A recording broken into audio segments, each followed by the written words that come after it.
thought I was finally free. I had spent years being the safety net for everyone around me, my wife, my best friend, always putting their needs above my own. But the moment I cut them out, I realized how suffocating the weight had been.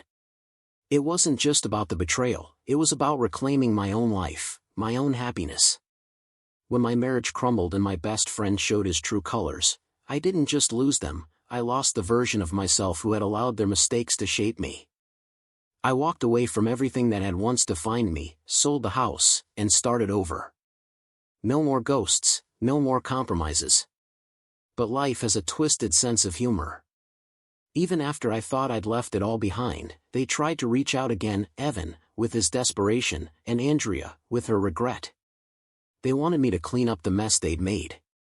But I wasn't that person anymore. I'd been a fool once, but not again. This time, I was in control. I was finally free. The question was, would they ever realize what they had lost? Thank you for taking the time to dive into my story. Your willingness to engage, to read through the pain and the triumph, means more than words can say. This journey wasn't just mine, it's a reflection of the struggles we all face at some point in our lives, the betrayals, the heartaches, and ultimately, the moments where we find the strength to walk away and build something new. Now, I want to invite you to keep exploring this journey with me. The road to recovery, to rebuilding, isn't always clear or easy, but it's necessary. Let's dig deeper into what it means to reclaim our lives, to cut the ties that weigh us down, and to find the courage to stand tall in the face of adversity. So, if you've ever felt lost or betrayed, or if you've fought to find yourself again after being torn apart, this story is for you. Join me in exploring the lessons we learn from pain and the strength we find through it. Share your thoughts, your own experiences, and let's keep this conversation going. Your voice matters here, and together, we can keep moving forward. I returned early from my business trip, planning to surprise my wife, Andrea, at her birthday celebration. I wasn't supposed to be back for another week, so I didn't let her know I was coming. I imagine how thrilled she'd be when she opened the door to see me standing there, maybe even shed a few tears. The drive was easy. There were no delays, no traffic jams, no problems at all. My suitcase was nestled on the passenger seat, and my phone buzzed with unread messages, but I ignored them. I wanted to be fully present when I walked through that door. But as I turned onto our street, something felt off. The neighborhood was filled with unfamiliar cars, and balloons decorated the front yard in bright colors. A large banner stretched across the porch, reading, "Celebrating Baby Riley." My hands tightened on the wheel. A baby shower? For whom? Confused, I parked a few houses down, away from the scene. My heart raced. It didn't make sense. Andrea had never mentioned anything about a baby shower, let alone one for someone I didn't know. The laughter and clinking of glasses echoed from the house as I watched guests mingle. Something felt wrong, like I was intruding on a life that wasn't mine anymore. I had no logical reason to be suspicious, yet the unease gnawed at me. I took a deep breath, trying to talk myself out of the panic building inside me. Maybe it was a surprise for someone else. Maybe Andrea had planned it as a gesture for a friend, or maybe I was simply overthinking. But then I saw her. Andrea stood by the window, laughing, her smile a little too bright, a little too rehearsed. And standing next to her, laughing too? Evan, my best friend. I froze, my heart thudding painfully in my chest. What was going on? Why didn't she tell me about this party? And why did it feel like everything had shifted in a moment? I waited, my eyes glued to the house, feeling the reality set in. My perfect surprise had turned into the worst possible revelation. Maybe. I turned off the engine and stepped out. The air smelled of freshly cut grass and something sweet, cake, probably, a celebration.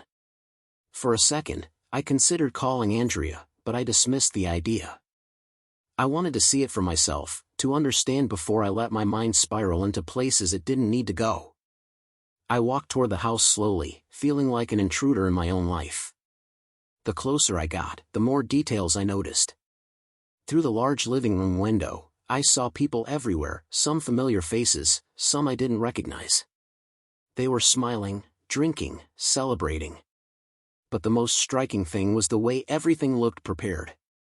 The decorations weren't last minute, the gifts stacked near the fireplace weren't a casual gesture. This wasn't something that had just come together overnight, this was planned. My stomach twisted. Still, I hesitated. Maybe there was an explanation. Maybe. Then I noticed something else. The front door wasn't shut properly. It was slightly ajar, as if welcoming me inside, or daring me to step in. I took a deep breath and crossed the threshold. The moment I stepped in, the noise hit me full force, laughter, conversations, the soft melody of background music. No one had noticed me yet, and for a brief moment, I wished it could stay that way because I could already feel it. Something was wrong. Then I saw her, Andrea. She stood in the center of the living room, radiant, glowing. But it wasn't me she was smiling at, it was him, Evan, my best friend. And his hands? His hands were gently placed on her swollen belly, the belly I didn't know existed. Everything inside me froze. The conversations in the room faded into background noise. My mother, standing near the kitchen, stiffened when she saw me. She knew. That realization hit me harder than anything else. They all knew. Evan was saying something. Something about the nursery. Something about how he had been painting it himself, how he and Andrea had picked out the crib together. I felt like I was drowning. My mind struggled to keep up, to process. There was no explanation that made sense. No version of this reality where I was not the fool. Andrea turned her head slightly, mid-laugh, mid-conversation, mid-whatever this was. And then her gaze met mine. She froze. I saw the exact moment her world came crashing down, the moment she realized the lie had collapsed. Evan, unaware, kept talking, his hands still resting protectively on her stomach. We picked it out together last week. He was smiling like he hadn't just driven a knife straight through my chest, like he hadn't just ruined my entire life. I didn't even feel my mother grab my arm. I barely registered the way she tried to steer me toward the door. "We weren't expecting you today," she whispered urgently, as if that changed anything. As if me arriving today instead of next week somehow altered the fact that my best friend was standing in my house with his hands on my wife. I yanked my arm away, my voice dangerously low. "Talk about what?" I asked, my words slow and deliberate. "Talk about how my wife is pregnant with my best friend's child." The room fell silent. Someone turned off the music. Even the air felt still, as if it was waiting. Andrea's face had gone pale. Evan's hands finally dropped from her belly, but it was too late. I had already seen it all. This wasn't a misunderstanding. This wasn't a surprise meant for me. This was betrayal. A perfectly orchestrated, long-kept betrayal. And now, everyone was just waiting to see what I would do next. Silence. That was the first thing that filled the room after my words sliced through the celebration like a knife. The laughter stopped. The clinking of glasses halted. Conversations died mid-sentence. All eyes were on me. My mother-in-law, Linda, who had been rubbing Andrea's stomach just moments before, pulled her hand away as if it had been burned. My father, Jack, who had been drinking quietly in the corner, wouldn't meet my eyes. And Andrea, my wife, my partner, the woman I had built a life with, stood frozen in place. Her lips parted, but no words came out. Evan's hands finally dropped from her belly. I saw him stiffen, his body language shifting from relaxed to rigid, like a man who had just been caught red-handed. Because he had been. Andrea was the first to react. "Jake, please," she whispered. "I can explain." Explain?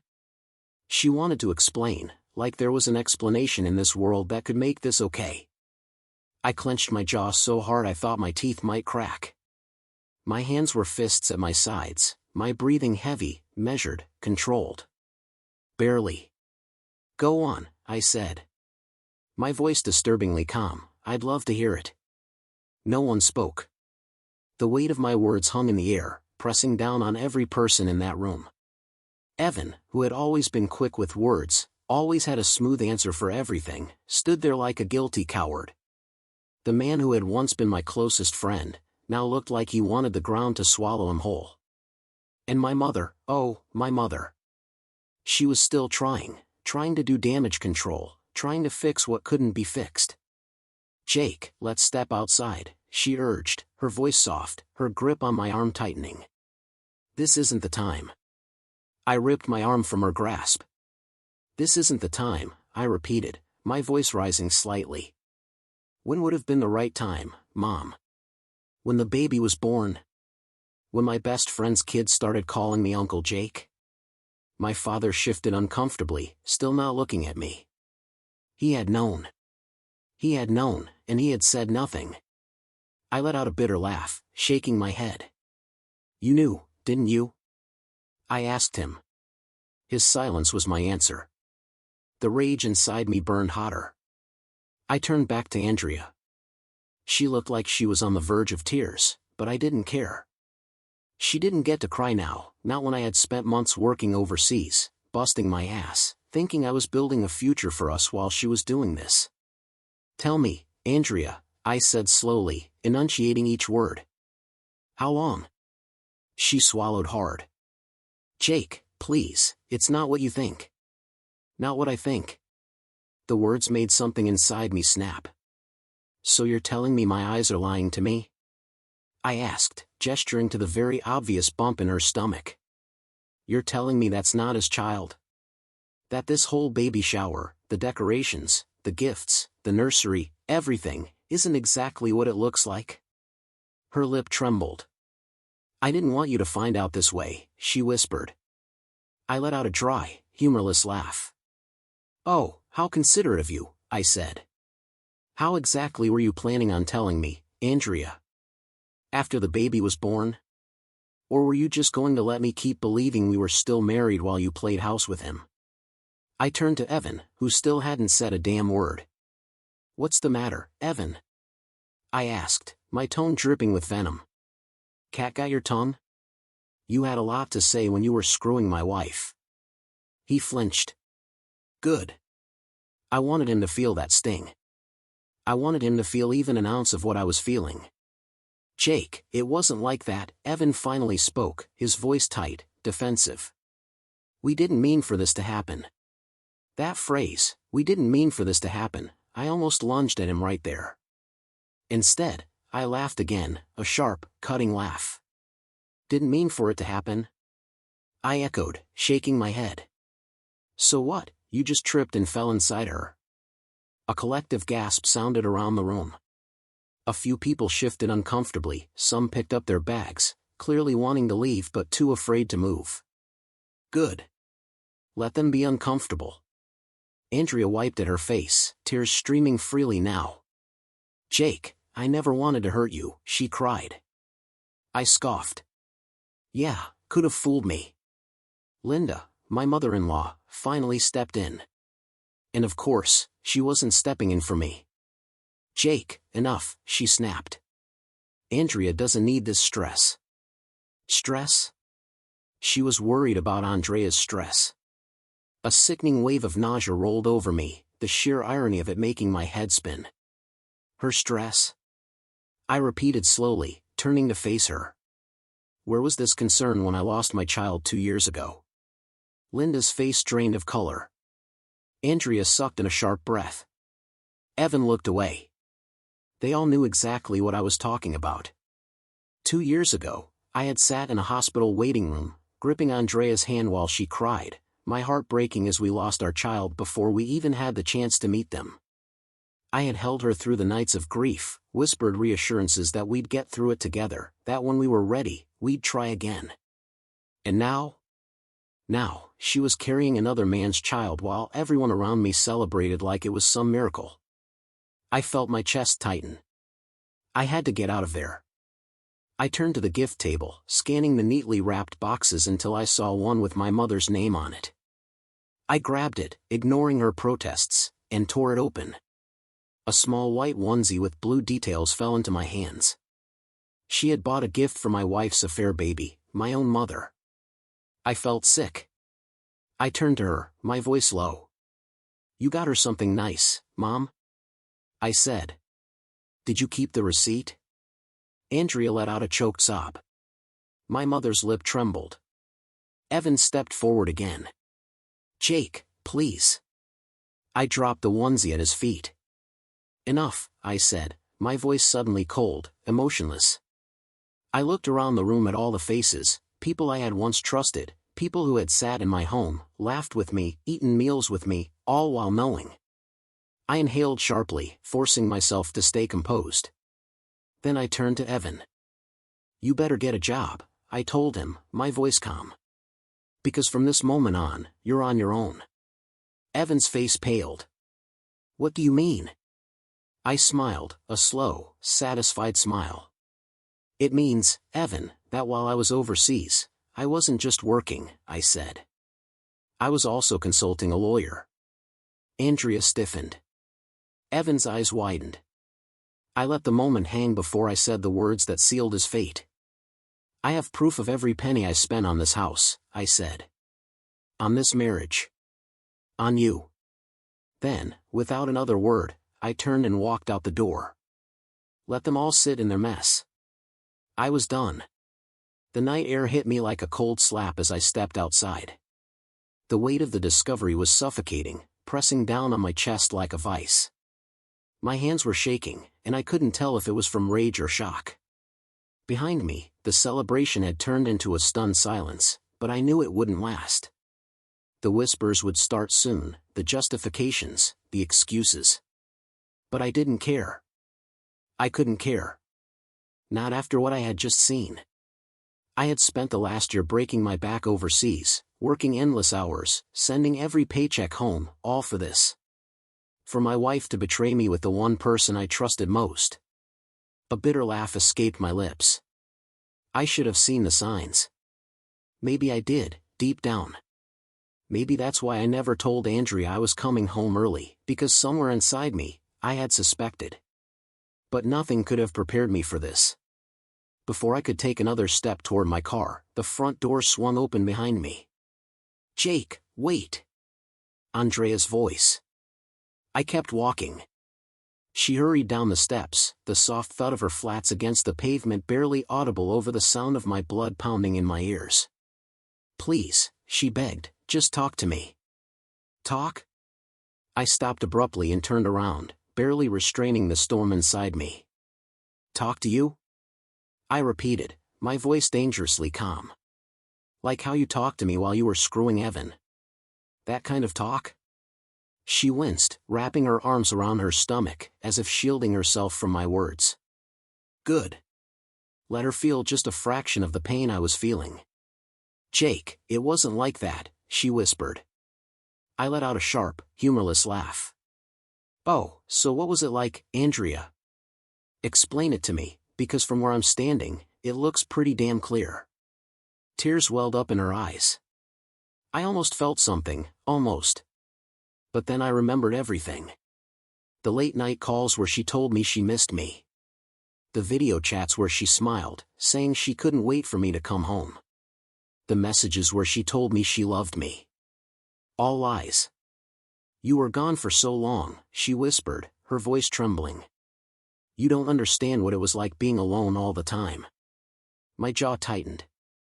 So that justifies it? I asked. That justifies betraying me with Evan? She shook her head quickly. No, I mean, I didn't plan for it to happen. I felt my fingers curl into fists. That's the same thing Evan said. She flinched. Good. Tell me something, Andrea, I continued, stepping closer. When exactly did it just happen? When I was sending money for our future? When I was working night shifts so I could come home and give you the life you deserved? When I called, and you told me you loved me? When? I stopped myself, shaking my head. Forget it. None of it matters now. Andrea's face crumpled. It does matter. No, Andrea, I said, my voice clipped. It doesn't. Because you already made your choice. Her lip trembled. Jake, please. I still love you. I scoffed. Love?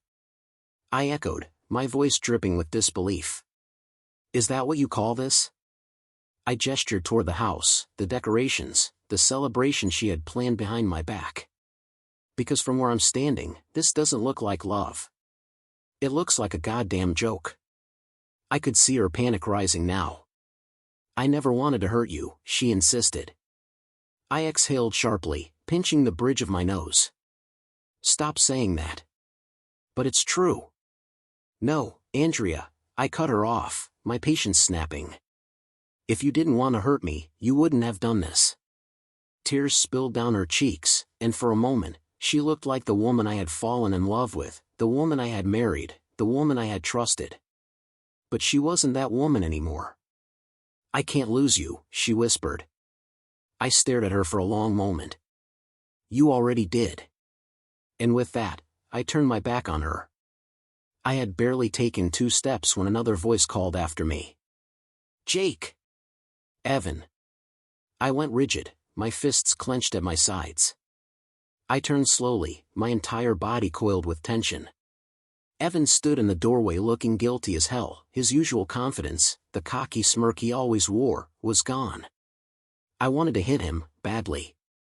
I wanted to wipe that pathetic expression off his face, make him feel even a fraction of the rage that was boiling inside me.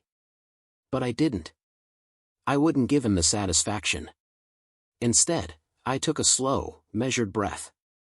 You have 10 seconds, I said, my voice eerily calm. Say what you need to say. Evan swallowed hard. I never wanted you to find out this way. That was his opening line? A dark chuckle escaped me. Oh, that's rich, I said. Not I'm sorry, not I shouldn't have done it, not I betrayed you in the worst possible way, just that you never wanted me to find out this way. Evan had the decency to look ashamed. Jake, man. Don't man me, I snapped, stepping forward until I was right in his face. You don't get to call me that. You don't get to act like we're still friends. You lost that right the moment you put your hands on my wife. Evan looked down, swallowing thickly. I shook my head. Tell me, Evan, when did it start? He hesitated. Wrong move. I let out another laugh, shaking my head. You don't even have the balls to tell me the truth, do you? It wasn't supposed to be like this, he muttered. I don't remember unlocking my car door. I don't remember getting in. All I remember is gripping the steering wheel so hard that my knuckles turned white. My breathing was shallow, uneven, my heart hammering against my ribs like a caged animal. I was supposed to come home to my wife. I was supposed to surprise her. Instead, I had walked into a celebration for another man's child.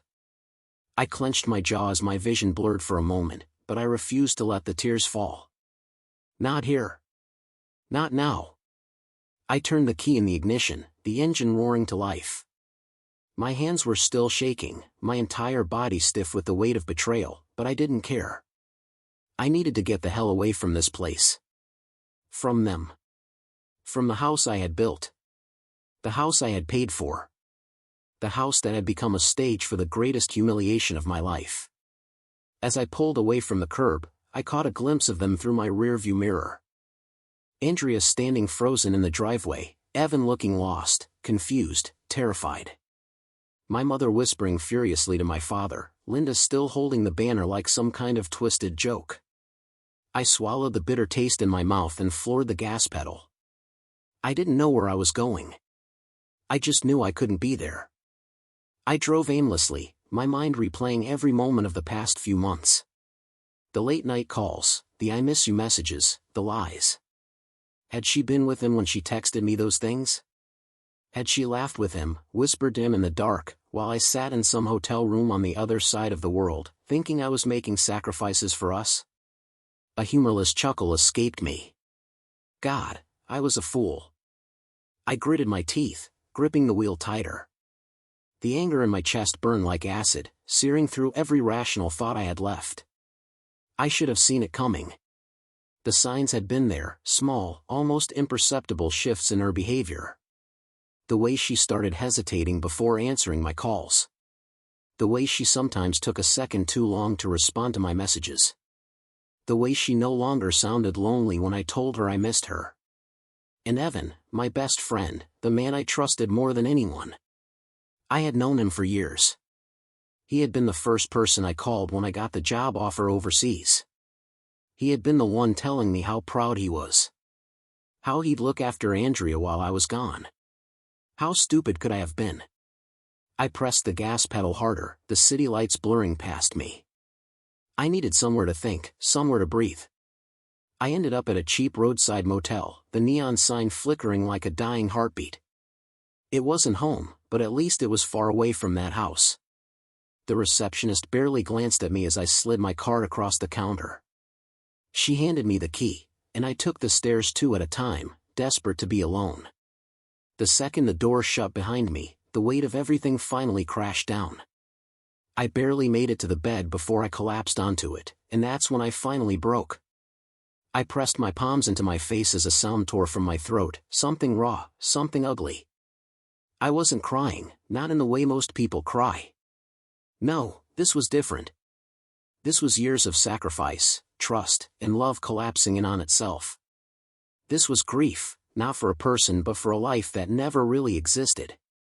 My chest heaved as I lay there, staring at the ceiling, trying to wrap my head around the fact that my marriage was over, that everything I thought I was building was gone, that I had been reduced to nothing more than an afterthought in my own home. I rolled onto my side, my hand clenching into a fist. No. I wouldn't let them have the satisfaction of breaking me. I wouldn't let them win. The next morning, I woke up feeling like I had been hit by a truck. My body ached from tension, my eyes burned from exhaustion, but my mind was clear and I knew exactly what I had to do. I grabbed my phone and scrolled through my contacts until I found the number. My lawyer. I hit dial. "Jake," came the groggy voice on the other end. "It's early, what's up?" "I want to start the process today," I said firmly. There was a pause. The divorce? Property division? Everything? I exhaled sharply, running a hand over my jaw. Worse. A rustling sound. Paper shifting. "All right, we'll file first thing Monday. I assume you want this handled aggressively?" I smiled grimly.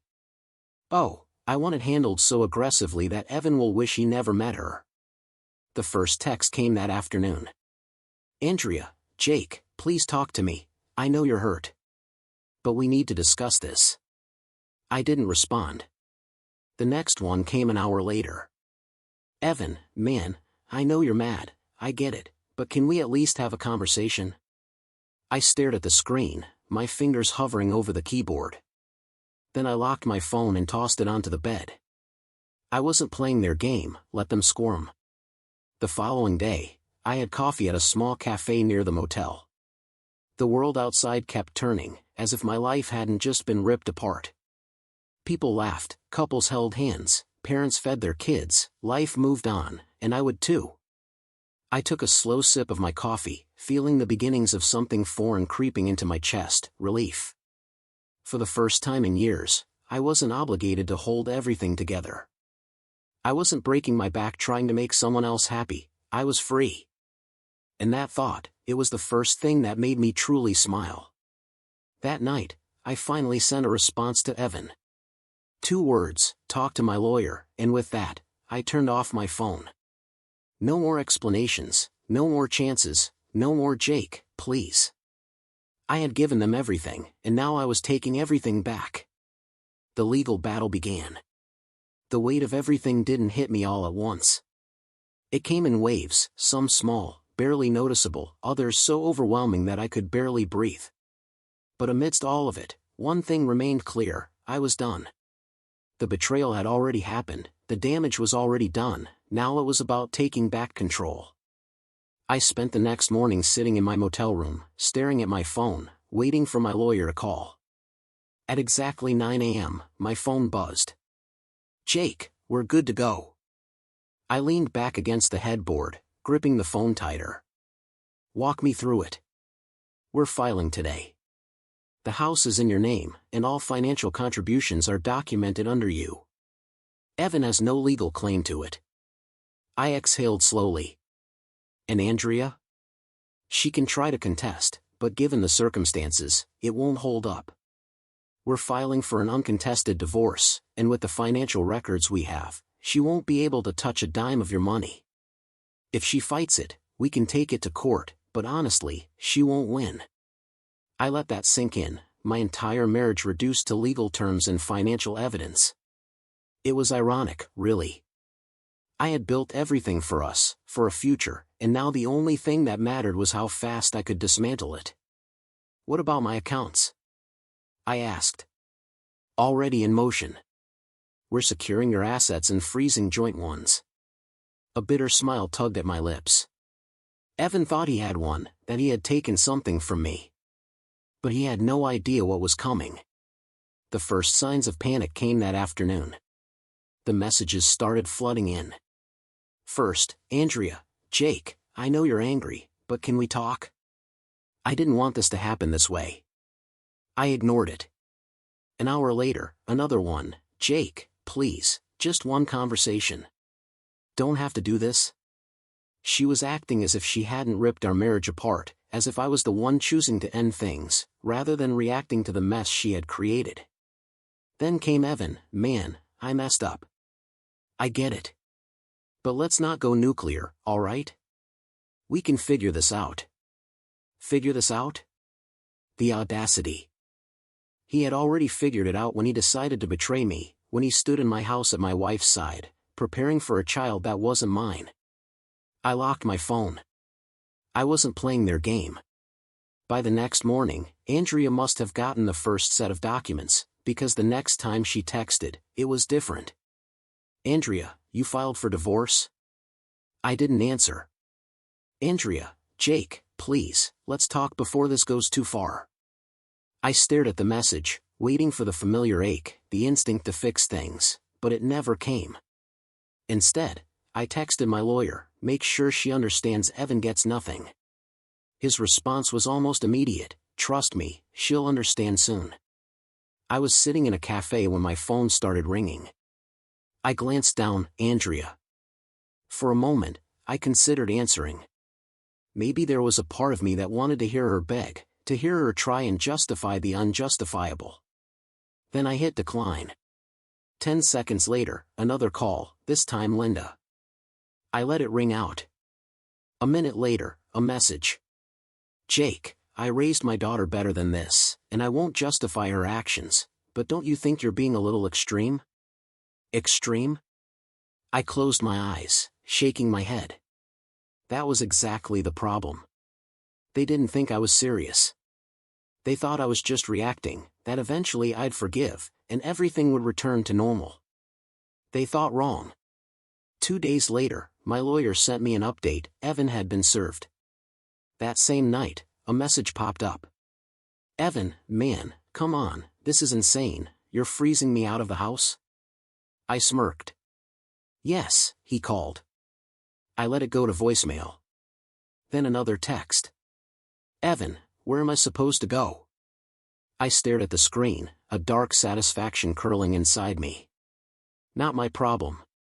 By the end of the week, everything had begun to unravel for them. Andrea wasn't just losing a husband, she was losing financial stability. Evan wasn't just losing his best friend, he was losing the free ride he'd been enjoying for years. And I was finally taking back everything they thought they could steal. I had spent months thinking I was making sacrifices for my family. I had spent years believing I was building something solid. But I was wrong, because in the end, I wasn't the one making the sacrifices, I was the one being sacrificed. And now, it was their turn to lose. For the first time in years, I felt something unfamiliar bloom in my chest, freedom. And I wasn't about to waste it. I knew the moment Evan's life started to fall apart because the messages stopped being demanding and started sounding desperate. At first, he had tried to reason with me, tried to talk his way out of this, like he always had, thinking I'd eventually calm down and everything would go back to normal. But nothing about this was normal, because I wasn't giving him that option. By the time the reality of the legal situation settled in, Evan was out of tricks. His first real panic message came late at night. "Evan, no, a man, can we talk, please, just 5 minutes?" I didn't reply. He tried again the next day. "Evan, look, I get it, you're angry, you have every right to be, but you're freezing me out of everything, I don't even have a place to stay." I read the message, took a sip of my coffee, and set my phone back down. He had a place to stay, Linda's couch. It wasn't my problem. Word spread fast. I knew it was only a matter of time before people started realizing that Evan, who had once strutted around with confidence, always acting like he had life figured out, was suddenly in serious trouble. Some mutual friends tried reaching out to me. "Jake, dude, are you sure you want to do this? He's crashing with Andrea's mom, that's gotta be humiliating." I smirked. "Good." Eli hesitated before responding. "Jake, man, you're really not going to let this go, huh? Let it go?" I leaned back in my chair, staring at the message. They acted like this was a petty argument, like Evan had borrowed my car without asking, instead of destroying my entire life. Me, would you let it go if your best friend screwed your wife and then threw a baby shower for their kid in your house? He didn't respond after that. Exactly. The moment I cut off access to the house and joint finances, Evan must have thought he could just figure something out. Except he never had to figure things out before because I was always the responsible one. Evan was the guy who floated through life, always landing on his feet because someone else, me usually, was there to catch him. But now, I had pulled the safety net, and he was free falling. My lawyer confirmed that the mortgage had been entirely covered by me, which meant that Evan had no legal right to the house. And since he had no job, no income, and no real way to contribute financially, he was left scrambling, which led to the next inevitable breakdown. I was grabbing lunch at a cafe near my motel when I felt a presence hover near my table. I looked up. Evan. He looked rough, his eyes shadowed with exhaustion, his hair a mess, his usual confident posture replaced with slumped shoulders. He looked like a man who had lost everything. And he had. "Jake," he said, voice lower than I'd ever heard it. "Can I sit?" I sipped my coffee slowly, letting him stew for a second before I gestured at the chair across from me. He sank into it, rubbing his hands together like he was trying to warm them up. He hesitated, swallowing hard. "I know I messed up." I said nothing. He shifted in his seat, uncomfortable with my silence. "Man, you've got to believe me, I never wanted this to happen." I tilted my head slightly. "You mean you never wanted me to find out?" His lips pressed into a thin line. I let out a humorless chuckle. "Tell me something, Evan, what exactly were you planning? Were you just going to let me keep paying for everything while you played house with my wife?" His gaze dropped to the table. I leaned in slightly. "You thought I'd be the fool forever, didn't you?" Evan exhaled sharply. "I didn't think." "No, you didn't," I cut him off. "You didn't think about me. You didn't think about the consequences.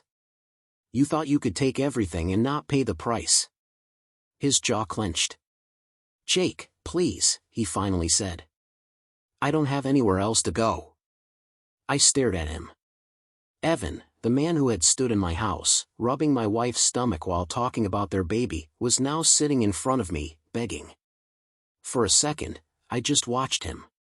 Then I took a slow sip of my coffee, savoring the taste, and set the cup down. "That's not my problem," I said. His eyes snapped up to mine. His panic was real now. "Jake." I cut him off again. "I have nothing left to say to you, Evan, whatever sympathy you think I have." I leaned back in my chair. "It doesn't exist." He swallowed hard, desperation flickering across his face. "You don't have to do this." I smiled. "Oh, but I do." I pushed my chair back, tossed a few bills on the table, and stood up. Evan blinked up at me. "That's it?" I nodded. "That's it." Then I turned and walked out, and I didn't look back. Days passed. Then came the eviction notice. Evan hadn't been able to keep up with the mounting costs. He had no real job, no way to sustain the house without me. And just like that, the place that had been my prison became his downfall. I showed up the day they were forcing him out. Boxes were scattered on the front lawn. Andrea stood to the side, clutching her belly, looking pale and exhausted. And Evan was arguing with the officer handling the eviction. "You don't understand," he snapped. "I live here." The officer shook his head. "Not anymore." Evan's head whipped around at the sound of my footsteps. The moment he saw me, his expression twisted into pure hate. "You did this," he snarled. I shrugged. "No, Evan. You did this." His hands clenched into fists. "You just want to see me suffer, don't you?" I smiled slightly, meeting his gaze. "Yes." He let out a low, frustrated sound, running his hands through his hair. "Where the hell am I supposed to go?" I glanced at Andrea. "Maybe your baby mama has a solution." She flinched. Evan turned to her, waiting for an answer. She said nothing. Evan's face crumpled. Even she wasn't going to save him. The officer stepped forward. "You need to leave the property now." Evan turned back to me, his expression shifting from rage to something I hadn't seen before. "Fear." "Jake." He tried again, his voice quieter now. "Man, please." I didn't say a word. I just watched as the reality set in.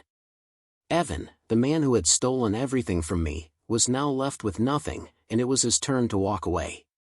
He grabbed a box, his shoulders slumped, and started down the street, and for the first time since this all began, I finally felt free. Evan didn't bounce back. I knew that because, despite cutting off all communication, word still reached me. Friends, real ones, kept me updated, sometimes out of concern, sometimes because they just wanted to see how I'd react. Each new piece of information was a reminder that karma had finally caught up with him, and I enjoyed every second of it. Evan had been staying at Linda's house, which was barely an upgrade from sleeping in his car. I heard he tried getting a job, failed, tried couch hopping, burned too many bridges. Even people who had once liked him, who had supported him, started pulling away. Why? Because no one respects a man who destroys his best friend's life and still ends up with nothing. It was poetic justice, really. Andrea wasn't faring much better. Without me, she had to rely entirely on Evan, who had already proven himself to be useless. It didn't take long before cracks started forming, because what happens when you take away the comfort, the stability, the security? People show their true colors. And Andrea, she finally saw Evan for what he really was, a leech. Which is why, a few months later, I got a text from an unknown number. I almost ignored it, but curiosity won. "Unknown number," I left him. I stared at the message for a long moment, feeling an unfamiliar sensation. Not regret, not sadness, satisfaction. Because I already knew who it was from. Andrea. I later found out through a friend that Andrea had dumped Evan. And not just dumped him, she wanted alimony. I nearly choked on my drink when I heard. "You're kidding," I said, shaking my head. My friend grinned, dead serious. "She claims he promised to take care of her, and now that she's pregnant, she needs financial support." I let out a sharp laugh. Evan, who had betrayed me for this woman, was now getting played in the exact same way. The irony was delicious, and the best part? Evan didn't have a damn penny to his name. He had thrown away everything, his friendship, his reputation, his financial stability, all for a woman who was now taking him for whatever little he had left. It was the perfect ending, or so I thought. One night, I found myself at a bar. It wasn't the kind of place I used to go, quiet, low-lit, barely crowded. Just the kind of place where I could drink in peace without worrying about running into ghosts from my past. But fate had a twisted sense of humor, because just as I was finishing my drink, I felt someone watching me. I turned. Evan. He looked wrecked, gaunt face, dark circles under his eyes, shoulders slumped like he was carrying the weight of the world. He looked like a man who had lost everything, because he had. I didn't say anything. I just lifted my glass and took another slow sip. He took it as an invitation. He sat 2 seats away from me, gripping a cheap beer like it was his last lifeline. For a long time, neither of us spoke. Then, finally, he let out a low, broken laugh. "You happy now?" I set my glass down and tilted my head. "Very." He scoffed, shaking his head. "Figures." I waited. I knew he had more to say, and I was curious. Not because I cared, but because I wanted to hear it from his own mouth, the admission that he had lost. And sure enough, after a long pause, he finally sighed and muttered, "She left me." I exhaled through my nose, amused. "Yeah, I heard." Evan let out another humorless laugh. "Of course you did." I leaned back slightly. "So, how's it feel?" His fingers tightened around his beer. I smirked. "Good." He swallowed hard, his Adam's apple bobbing. "I never thought she'd do that to me." I raised a brow. "Oh, really? You thought she was different?" Evan hesitated. I leaned forward slightly, my voice calm but cutting. "Tell me, Evan, how did your great love fall apart so quickly?" He opened his mouth, then shut it. Because he already knew the answer. Because I already knew the answer. Andrea only wanted him when he was convenient, when he had something to offer, when he was stealing someone else's stability. But the moment he became a liability, she threw him away, just like he did to me. And now he was drowning. "Jake," he finally said, his voice quiet. I held up a hand. "Don't." He swallowed hard. "Man, No, he blinked. I shook my head. "Whatever, armchair quarterback, I don't want your apology. I don't need your regret. And I sure as hell don't want to hear your excuses." His jaw clenched. I smirked. "Look on the bright side," I said. "You and Andrea got what you wanted. You don't have to feel guilty anymore." Evan let out a sharp breath. "That's not funny." I shrugged. "It kind of is." He stared at his drink, eyes unfocused. "I lost everything, man." I lifted my glass in a mock toast. "Cheers to that." He looked at me then, his expression raw, broken. And for the first time, I saw it, true regret. Not just because of where he was now, but because of where he could have been. Because if he hadn't thrown it all away, if he hadn't betrayed me, his life would still be comfortable. But he had made his choice, and now he had to live with it. I finished my drink and set the empty glass down. Then without another word, I stood up and walked out. I never looked back. Because Evan was nothing more than a lesson learned. And I was finally free. Evan tried to contest his own divorce. Failed. Andrea drained him for everything he had left, which wasn't much. And me? I moved on. I cut ties with everyone who had betrayed me. I bought a new place. One that had no memories, no ghosts. No reminders of a life that had once felt real. And the final, sweetest justice. Months later, Evan tried to reach out again, one last, desperate attempt. He sent a message. "Jake. I need help." I stared at the text for a long moment. Then I deleted it without answering. Because Evan was dead to me. And I had never felt more alive. There's a moment after every storm where everything feels too quiet, like the world is holding its breath, waiting to see what comes next. That's what life felt like in the months after I burned everything to the ground. For the first time in years, I had no obligations. No wife to worry about, no best friend to look out for, no family breathing down my neck telling me to forgive. It was just me. And I was finally free. I distanced myself from everyone connected to my past. The so-called friends who had known about the affair and said nothing. The family members who had tried to guilt me into staying married, like I owed Andrea something. Even my own mother, who had bought a damn gift for Evan and Andrea's child. I was done with all of them. The only people I kept in my life were the ones who had stood by me, the ones who had called out the betrayal before I even saw it coming. And honestly, my circle was a hell of a lot smaller now, but that was fine. Because for the first time in a long time, I wasn't surrounded by snakes. I sold the apartment, not out of necessity. Financially, I was fine. But I didn't want to live in the same space where my marriage had died. I bought a new place, sleek and modern, with a view of the city skyline. No memories. No ghosts.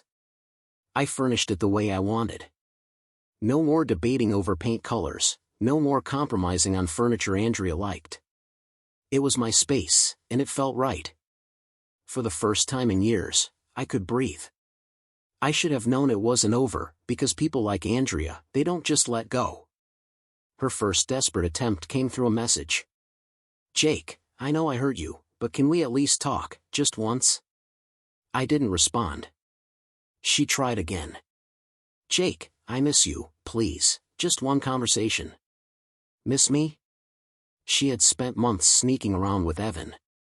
She had thrown away our marriage for him. And now that her perfect life had crumbled, she wanted to come crawling back. Pathetic. She must have finally realized I wasn't taking the bait, because the next message was a voice note. I debated whether to play it. Then out of sheer morbid curiosity, I hit play. Her voice came through, shaky and tired. "Jake, I know you hate me, and I deserve that. But I need you to know that I never stopped loving you. What happened with Evan, it wasn't supposed to be that way. I don't know what I was thinking. I was lonely, and I made a mistake. I ruined everything, and I regret it every day. I just need you to know that." I let the message finish. Then I deleted it. I wasn't her backup plan. She had made her choice, and now she had to live with it. I should have expected Evan to reach out again. Men like him, they never truly learn. The message came late at night. "Jake, I need help." That was it. No fake apologies, no excuses, just desperation. I didn't respond. The next night, another one. "Jake, man, I've got nothing left, I don't know what to do." I stared at the message, tapping my fingers against the counter. For a moment, just a second, I imagined what he must look like now, probably living off whatever scraps he could find. Probably realizing that life without me covering for him was a nightmare. And honestly, good. I'd spent years being the safety net for both him and Andrea. Now they could figure it out themselves. I deleted the message without responding. Evan was dead to me. It wasn't enough that Evan was ruined. It wasn't enough that Andrea had lost everything. No, the final nail in the coffin came when Evan tried to appeal the divorce ruling. The idiot actually went to court trying to get money out of Andrea. And the judge laughed in his face. He walked out of that courtroom with nothing. No money, no house, no reputation, just regret. And for the first time in months, I slept like a baby. Months later, I was sitting in a cafe sipping my coffee when I saw them, Andrea and Evan. Not together, they weren't a couple anymore. But they were both broken. Evan was thinner than before, looking exhausted, drained, aged, like life had kicked him down and he had stayed there. Andrea, she was pushing a stroller, looking miserable. And me? I was fine. I finished my coffee, left a tip, and walked past them. For a brief moment, Andrea's eyes met mine, and in them, I saw everything: regret, shame, a silent plea for something, anything. I held her gaze for a second, then slowly, deliberately, I smirked and kept walking. Evan and Andrea became irrelevant. People stopped talking about them. The scandal faded. But me? I thrived. I traveled. I met new people. I lived. And best of all, I never wasted another second on traitors. Because in the end, justice had been served, and I was finally completely free. If you're reading this, you've seen how betrayal, deceit, and heartbreak can tear a person apart. but you've also seen how, with time, we can rebuild ourselves.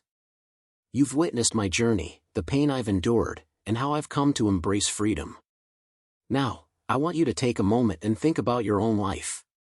We all face our battles, but it's how we handle the aftermath that defines us.